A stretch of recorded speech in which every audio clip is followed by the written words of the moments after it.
...2018 Steampunk 101 panel.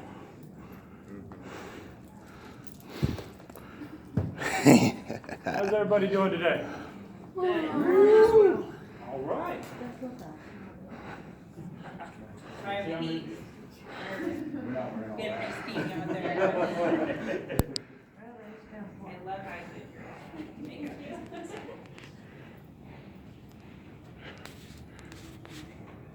It has like multiple hand pieces that can't grab stack, cook stack. All sorts of alien type flowers. I love the alien flowers. Those tasted pretty good. Tongue numbing stuff yet, or? What tongue numbing? That explains a lot why I can't taste anymore. Come sit down.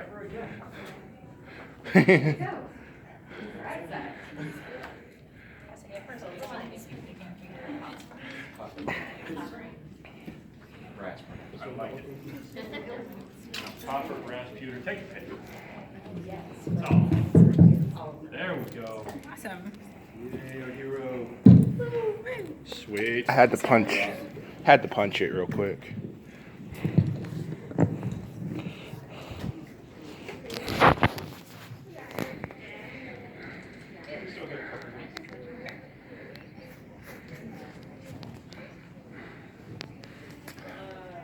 Sing us a little song. No. I allowed to sing court orders. Well, I sung. Which state was that in? It's about 47 of them. Well, the state of Africa told me I can't sing anymore because I made small children cry twice. So Those kids had it. maybe it builds character. All right, I think we're ready to begin. All right. First, say thank you all for coming and welcome to the Steampunk 101 panel. So, what is steampunk? A, wearing lots of brown with goggles on your head. B, wearing your old goth gear with goggles on your head. Wearing goggles on your head. D, a Victorian science fiction based in an alternate reality where steam remained the main source of power. I really hope everyone brought goggles. This panel is to talk about what exactly is the steampunk thing and the different types of steampunk out there. A bit about the fashion, the movement, both as an aesthetic cosplay and a fashion choice, as well as the people who embrace it as a lifestyle. This panel will cover lots of different types of steampunk out there. But first, a little bit about us. I am Misty Evans, also known as Misty Bloodrose for my steampunk character. I have been doing steampunk for about 8 years now, specializing in cosplay, and I love to immerse myself into a world that allows you to create your own characters, stories, and ideas in such a beautiful aesthetic. And my name is Kyle, also known as Copper Cable, across various mediums such as Twitch and Instagram, Twitter. I'm an artist, streamer, part-time cosplayer, but I don't go into as much detail as insanity as she does. But I too love the world of steampunk and its many, many beautiful art pieces, set pieces, and themes that you can fold into it. Okay, I figured I'd talk about different types of steampunk that I've observed, and we'll play a little game of how many of these categories you all fit into. Tinkers and mad scientists. Yay! I'm a mad scientist, sorry. I love the maniacal laugh. How many of you are the type who would take apart a remote control and try to put it back together when you were a kid? Played what the director says because Legos didn't have enough moving parts? Welcome home. You probably got sucked into the steampunk because of the toys. The aesthetic of brass, flashing lights are just icing on the cake. You are the type of person who when handed a awesome piece of hardware immediately try to figure out how they did it, and by the time you hand it back, figure out your Mark II. Cosplayers. People who have either written a character and you won't be able to get them to shut up about them, or who are dressing as a character they have read or seen. Noticing who they are dressed as will make you their bestest friend in the whole world. Noticing something wrong with their outfit will make you their mortal enemy.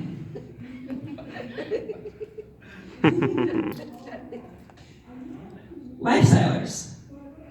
Leading steamy as a lifestyle, either you can't help yourself tinkering 24/7, so you might as well live it. You're in love with the concept of living in a more romanticized time period, but you still like your LCD 3D TV or your droid. So you cover them up in brass, copper, and leather, or you're immediately wealthy and living in some Victorian manner. So why not talk yourself up as such? However it happens, these people wear something steampunk daily and are a lot more dedicated to it as a lifestyle rather than just a fashion. Dog steam. Got a closet full of bondage gear, black clothing, and goth gear, but really love that steampunk? Try it all out, strap some goggles on your head and a few Victorian Secret accessories, and you have dark steam. A lot of our dark brethren and sisters have fallen in love with us, and that's awesome. Remember, the Victorians wore a lot of black after Prince Albert died. And if they're gearing up and joining in, we love them for it. And I don't think them as a separate part of steampunk, but more of a shadow. Ren steam.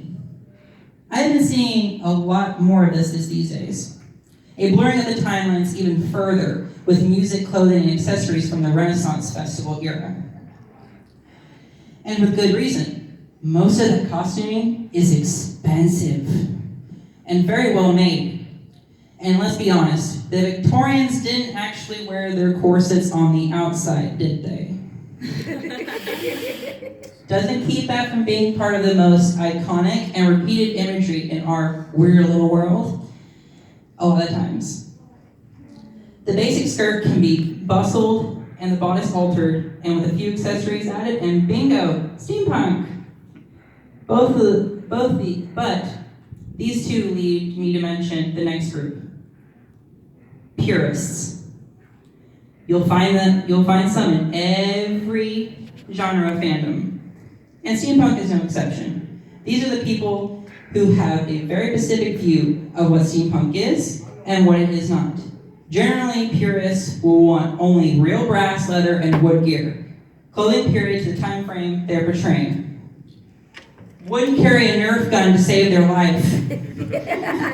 Let him rattle! And here's the thing, I have no problem with purists, but it's a dangerously slippery slope. The next category. Ooh, shiny. Yes. Our noobs, chitlins, whatever you call them, is where we all started and where we will all start again if we move on to something new. Bright-eyed and bushy-tailed, extremely excited about everything. Ooh, shiny. You'll see Ooh Shinies walking around in street clothes and a newly painted Maverick, or wearing a pair of goggles, and here, this is the very important part. That's awesome. We are rightly proud of our costumes, our accessories, our gear, or whatever. But guess what? We all started out as Ooh Shinies, and they love the same thing we love. It's all love. Mm-hmm. It's all love. Guess who's the new shiny? Yeah. You all are. Oh, we all are. Shinies. Yeah. Sometimes our persickiness, it can get in the way of that sometimes. People can get a little sneery and snarky. Don't let it. Talk to the Ooh Shinies. Let them ask questions. Go out of your way to bring them into the fold. and let them feel welcome to be part of it. And as I can see, you are all welcome. Hooray. The next, accuracy. With what, exactly? Our world is a wide open. There are very important images and accepted tenets to our steampunk universe, but nothing is set in stone. Most of the clothing basics come from the Victorian era, and mostly towards Victorian England and Europe. But there are other countries, the one we're standing in right now, the Old West. Exactly the same time frame, with steam trains chugging across our nation of ours. Why not dress like cowboys and engines? Too soon, too soon, too soon. And the Orient I'll take was it. certainly different and amazing and chock full of clothing and accessory ideas. Great Britain was still colonizing India at the time, which allows for other amazing cultures to include. And I'm not saying to absorb all of this, for your own personal characters, concepts, or ideas, but I'm saying to respect it. H.G. Wells, anyone? We have used Victorian, for our group specifically, we've used Victorian horror, myths, and historical events incorporated into our own characters' backstories. This helps us to establish how we got where we were, including a fully realized version of Victoria, England, and the Americas behind it. Charles Babbage created his difference engine in the early 1800s, but he never built it. But in our world, he did, setting off the information age in the 1850s instead of the 1950s. Very different versions of our alternate histories, resulting in different character concepts, clothing, and gadgets, but they are completely valid, and in my humble opinion, completely awesome.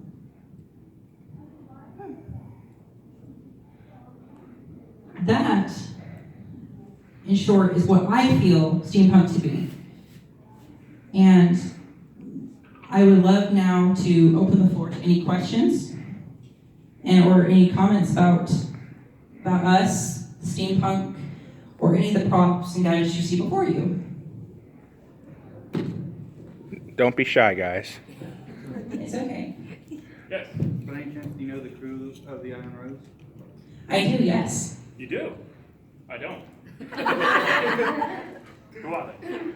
They do a lot of leather work. They are really, really awesome. They go to a lot of conventions. Like the last few conventions I've seen them at is CollectorCon, LidCon.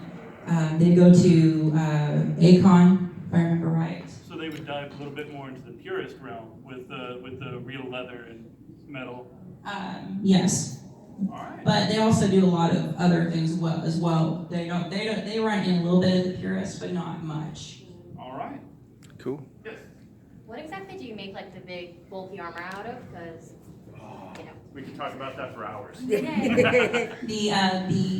The arm itself is actually made of EVA foam that I did about 5 coats of Plastidip.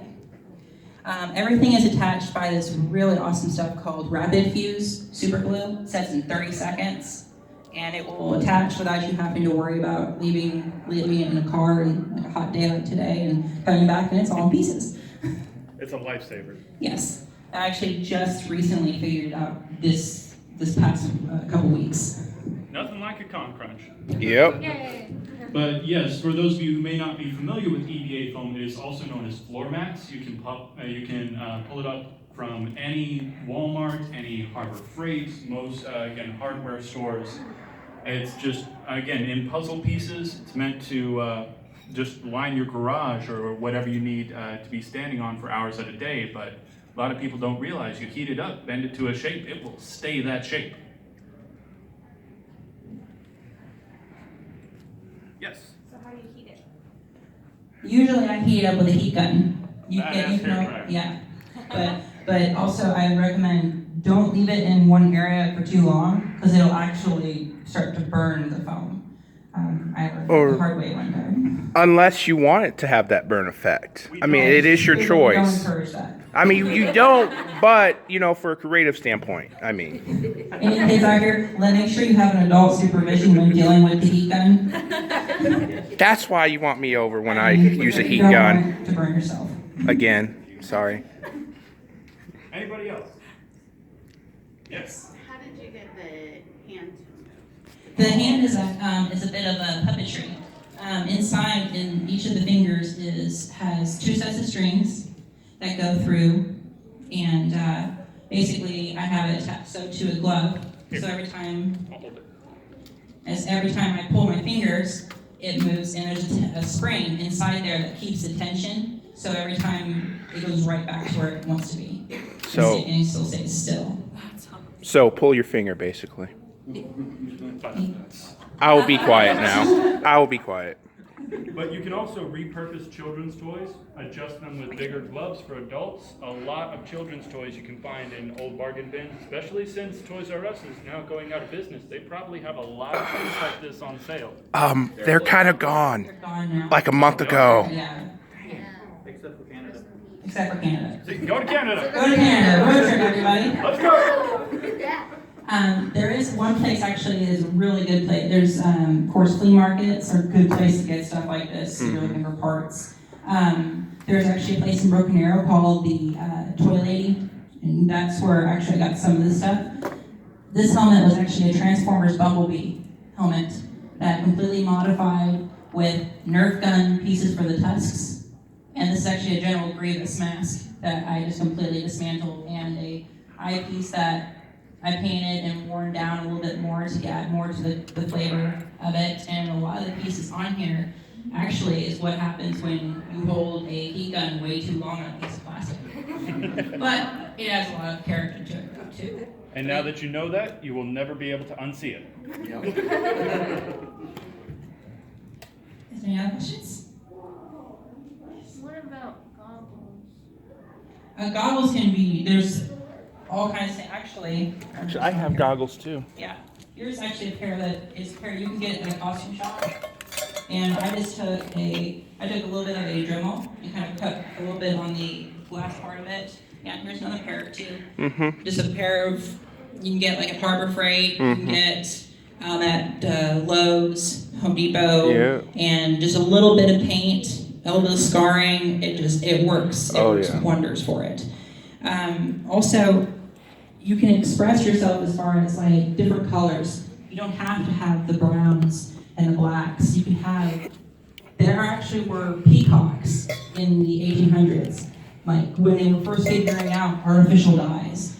There's actually a group out there called Nerf Punk. Oh, Nerf. They literally, they mod their clothing to match the color of their Nerf gun. They do not paint their Nerf guns. Nope. Nope. If you look them up, they are some horrendous colors, but they are so awesome. To go loud. Yes. Got blues and oranges and just Yes. yellows all in your face. Oh yeah, so when they were bringing out the cool color thing, there were some horrendous color matchings. And yet it's still beautiful. Oh yeah, Go Chicago Bears, the blues and oranges. blues and oranges. Yes. So aside from just Google searching, where do you find groups? How would you recommend going to? There are a lot of really good groups out there. Actually, one that I'm actually part of is the Sky Marshals. We actually are doing, we have a booth and stuff here. And we do stuff for charities. We go out and actually arrest people, like $1 a minute. You stay in the jail cell. There's a couple people in here I've seen in the jail cell. All for charity. And it goes all to charity, every bit of it.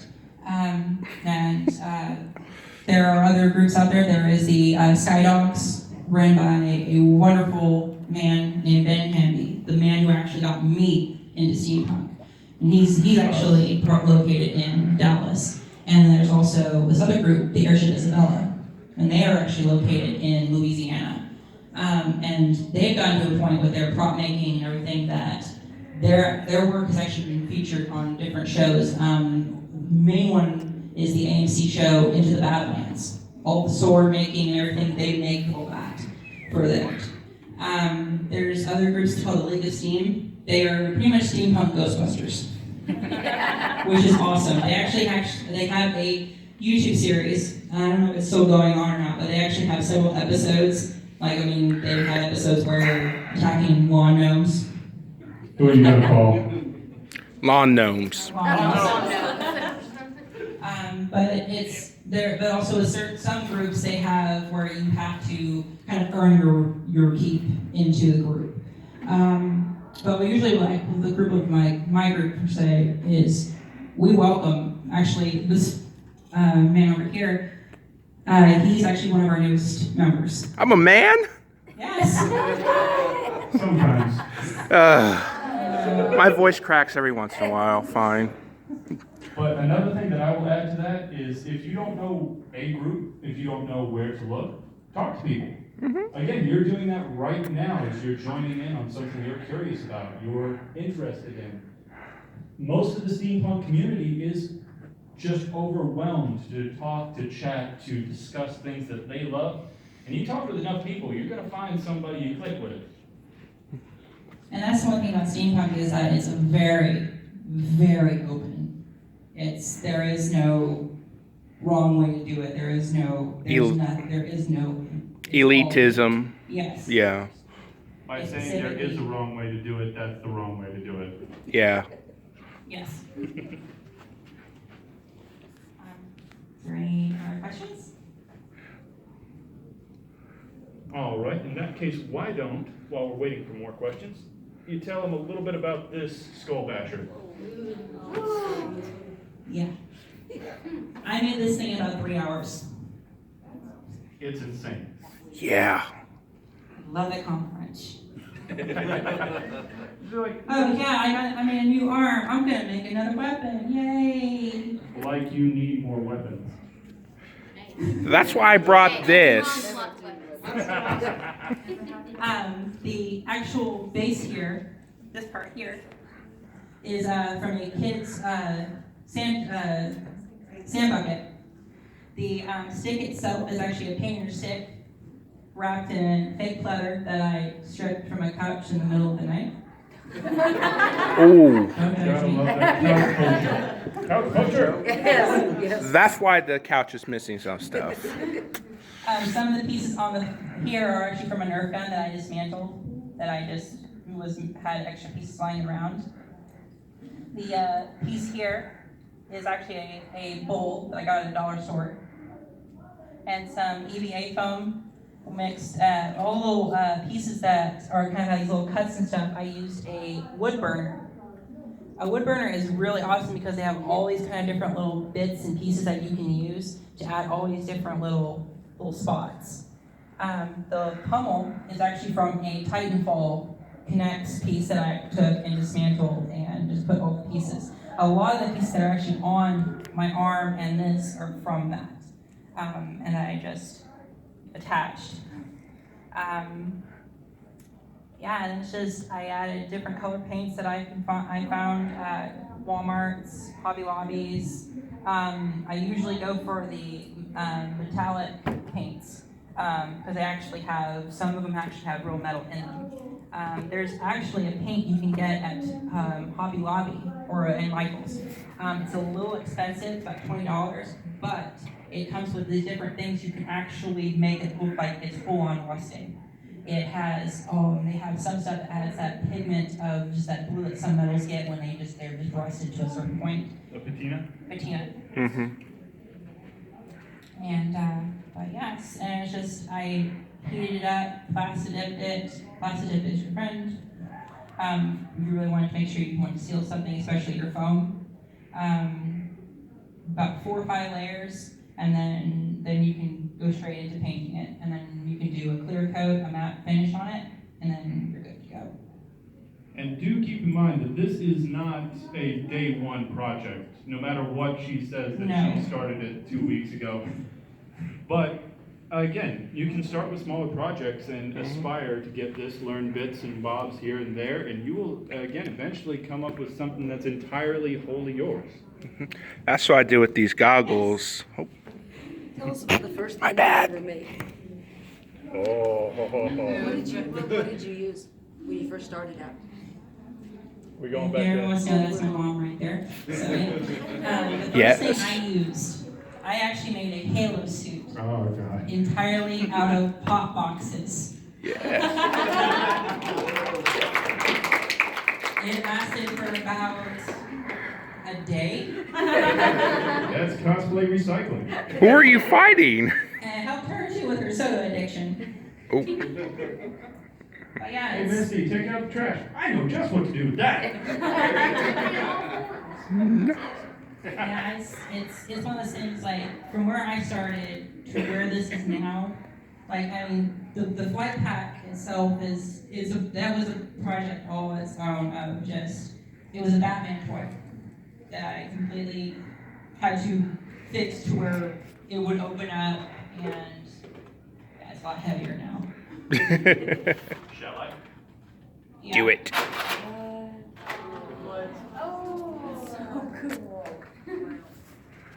think you broke it. Again. Hey, I asked you permission. It's your fault. That's where my lightsaber went. There may be one or two lightsabers in here. Crap. That's where it went. And I had it to where it's a full pulley system and it goes down and it locks in place for each wing. The back piece is actually it's just a bunch of random odds and ends. Some of the pieces are actually from pop bottles. The front piece there is from, this actual piece here is from a Metal Gear Solid Big Boss tentacle that I took off, and that was I found in a scrap bin, and there's some pieces on there that are again from Nerf gun parts, pop bottles. It's just, recycling is just again, you're helping the earth, but you're also helping making some really cool stuff. As well as you can go into the plumbing section and say, what can I wear? What can you wear before the employees ask, what are you doing? Do you all have a changing room? All right, you have got to tell them what the hoses are on your arm. The hosing is actually from a dishwasher hosing. You can actually get it at Lowe's for $11, and it's a full hose. And I immediately cut it, and the actual glove part was actually from a motocross piece that I had taken apart, and because this particular arm is like the 8th arm I've made for my steampunk character. Too many. Well, when you're battling werewolves and... She's Dr. Octopus. Leave her alone. Yeah, an octopus has 8 arms, so fair. Fair enough. She's a human octopus. Hey, there can be octo steam. Yes. Don't give her ideas. That's what I'm good at. She's gonna strip the house. Yes. Myself, it's first started out as me and my friend here actually went to Akon. We had gone a couple times, and it was also when, again, we were shinies as well, seeing all this interesting stuff. And it was the second con we went to, where we had the first con we went to, we stayed in the dealer's room the whole time. We didn't know what panels were. How far we've come. Yes. And then it was one of those things where our first panel, we were like, what's this steampunk thing all about? I want to take a look at this. So we went in, and I met this wonderful person named Ben Hamby, who was an author and a bunch of other things. An author, a chef, an artist, a painter, a philanthropist, not a billionaire. Maybe a mad genius. That too. Yes. But it was one of those things that seeing this, and it was the next year I actually did a steampunk Wolverine. I took a motorcycle vest, put some stuff on it. I took a pair of costume Wolverine gloves, spray painted them copper, and actually called it copper mantium. And it was so cool because he was there also as a steampunk beast. And yeah, there's people who've taken the cosplay aspect of it and have made steampunk variations. There's actually a group in Georgia, they're the Steampunk X-Men. They actually have Professor Xavier that has a chair that disposes 4 different types of alcoholic drinks. Living the dream. Living the dream. Never But go. another thing that I never go will wrong. mention about your story is that whenever the steampunk beast saw her steampunk Wolverine and absolutely had the "oh my god" face, this is awesome. He gave her a full leather and metal X-Men badge. And I saw the look on her face and knew instantly she was in love with this fandom. There was no turning back. It gets into this level Well, of I think it was obsession. also a mixture of loving that and, oh my God, I love this man. I will never do Nightcrawler again. We don't talk about that. We don't talk about. You my only bad had to speak makeup. in the German accent once. You're okay. You lived. It wasn't the accent. It was the horrific dead Smurf that I had smeared on my face.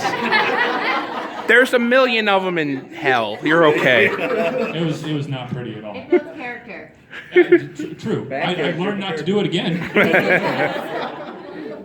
But as far as me, the way that I really got into steampunk, I don't even think that I knew what to call it then, because who here has heard of a fantastic, wonderful, amazing, and incredibly cheesy film called The Wild Wild West? Yes. It's cheesy.